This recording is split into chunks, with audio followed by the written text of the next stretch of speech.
Good morning students. तो आज हम लोग देखेंगे question answer.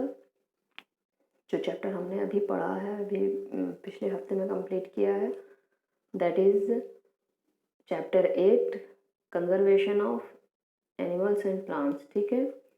How have urbanisation industrialisation, ये अभी शॉर्ट क्वेश्चन है, डी वाले क्वेश्चंस। ठीक है स्टूडेंट्स, देख लीजिए आप लोग। How have urbanisation and industrialisation led to a large scale deforestation, किस तरह से अर्बेनाइजेशन और इंडस्ट्रियलाइजेशन जो होता है वो कैसे डिफॉरेस्टेशन कॉज करता है।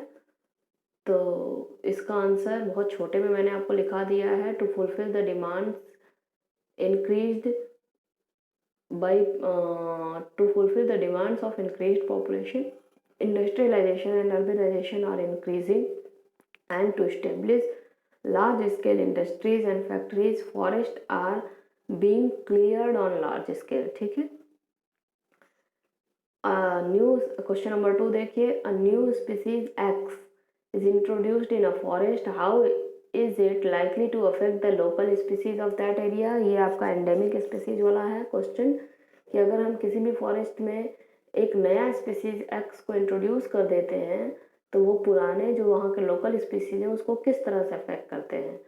तो जो नए स्पीसीज हैं वो या तो प्रे हो सकते हैं, उनको खा सकते हैं, या तो उनके साथ compete कर सकते हैं। COMPETE, अगर इसकी स्पेलिंग आपको ना समझ में आ रही हो तो आप देख लीजिए। The new species may prey on comma और compete, COMPETE। compete मतलब कंपटीशन कर सकते हैं उनके साथ जो भी वहाँ पे रिसोर्सेज प्रेजेंट है उसके लिए। ठीक है। तो ये हो गया आपका सेकंड क्वेश्चन। थर्ड क्वेश्चन देखिए आप लोग। What is biosphere reserve, name to biosphere reserve in India. ये तो सीधे सीधे आपके बुक में दिया हुआ है, उसका डेफिनेशन लिखना है और किसी भी दो बायोस्फीयर रिजर्व का नाम लिख देना है। जैसे कि यहाँ पे मैंने बता दिया है, Nanda Devi biosphere reserve and Sundarbans biosphere reserve. अगला है, how does the red data book help in protecting biodiversity. Red data book कैसे प्रोटेक्ट करती है बायोडाइवर्सिटी को, इसका भी आपका साफ आंसर बुक में दिया हुआ है, देख लीजिएगा इसको आप लोग।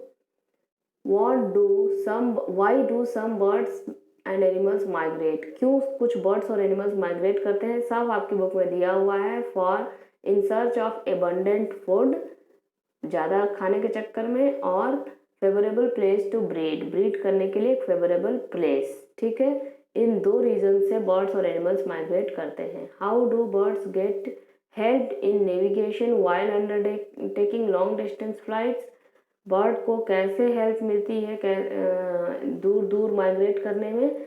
तो ये भी आपकी बुक में दिया हुआ है। Birds appear to navigate with the help of sun and stars, possibly in combination with a reading of earth's magnetic field. Bird जो है वो सन और स्टार्स के पोजीशन को देखकर माइग्रेट करते हैं और अर्थ की मैग्नेटिक फील्ड के आधार पर। ठीक है। Which is achieved through inbuilt magnetic compass, जो कि उनके आंखों में खुद से इनबिल्ट मैग्नेटिक कंपास बना रहता है, उसी के थ्रू ये सब ऑब्जर्व कर लेते हैं कहाँ माइग्रेट करना है, कितनी दूर माइग्रेट करना है। ठीक है। Distinguish between national park and wild life sanctuary, national park और वाइल्ड लाइफ सेंचुरी भी आपकी बुक में आराम से दी हुई है, तो इसको भी देख लीजिएगा आप लोग। ये नेशनल पार्क और वाइल्ड लाइफ सेंचुरी का आपको जो डिफरेंस है वो आपके एसएसटी वाली मैडम भी लिखवाई होंगी, वहाँ से भी आप याद कर सकते हैं। Explain how deforestation can result in droughts and flood, किस तरह से डिफॉरेस्टेशन रिजल्ट कर सकता है सूखे में या बाढ़ में।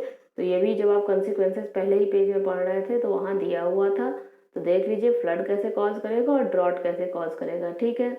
नेक्स्ट क्वेश्चन जो है आपका, ये अब आपके ई के क्वेश्चन स्टार्ट हो गए हैं। नेक्स्ट क्वेश्चन जो है, explain extinction of tiger and डिसएबिलिटीज destabilize the entire forest ecosystem and result in large scale loss of biodiversity। ये आपका फूड चेन का है कि अगर टाइगर्स मान लीजिए एक्सटिंक्ट हो जाते हैं तो वो कैसे पूरे इकोसिस्टम को डिस्टेबलाइज डिस्टर्ब कर देते हैं। ठीक है। और बायोडाइवर्सिटी को लॉस कॉज करते हैं। तो देखिए टाइगर्स इम्पॉर्टेंट होते हैं चेन में, अगर वो एक्सटिंक्ट हो जाएंगे तो सारा का सारा फूड चेन जो है डिस्टर्ब हो जाएगा। For example when tiger will killed then population of deer will increases. ये हम पूरा फूड चेन एक्सप्लेन करेंगे कि अगर टाइगर मर जाएगा तो डियर का पॉपुलेशन इंक्रीज हो जाएगा, जो कि बहुत ज़्यादा अमाउंट में ग्रास खाने लगेंगे, ठीक है, तो ग्रास एक्सटिंक्ट होने लगेगा। तो इस तरह से पूरा जो है इकोसिस्टम डिस्टर्ब हो जाएगा, ठीक है। What are the endemic species, why are the endemic species at greater risk of becoming extinct. Endemic species जो है वो ग्रेटर रिस्क में क्यों है एक्सटिंक्ट होने के, तो ये है इसका answer. Endemic species are at greater risk of becoming extinct because they are found only in particular part of the world and nowhere else. क्योंकि ये केवल एक ही पर्टिकुलर पार्ट में पाए जाते हैं और कहीं भी नहीं पाए जाते हैं, इसलिए ये ज़्यादा रिस्क में रहते हैं। अगला क्वेश्चन है उसी का B question, list the human action related causes that are responsible for the extinction. Human कौन कौन से ह्यूमन एक्शन हैं जो कि एंडेमिक स्पीसीज को कॉज करते हैं एक्सटिंक्ट होने में, तो ये सारा आपकी बुक में दिया हुआ है। Loss of habitat, over exploitation, ये सारा दिया हुआ ह्यूमन एक्टिविटीज़, ठीक है। Question number 4, the growing of human population poses a grave threat to biodiversity. जब ह्यूमन पॉपुलेशन ग्रो करेगा जितना ज़्यादा उतना ज़्यादा डर बढ़ेगा बायोडाइवर्सिटी को।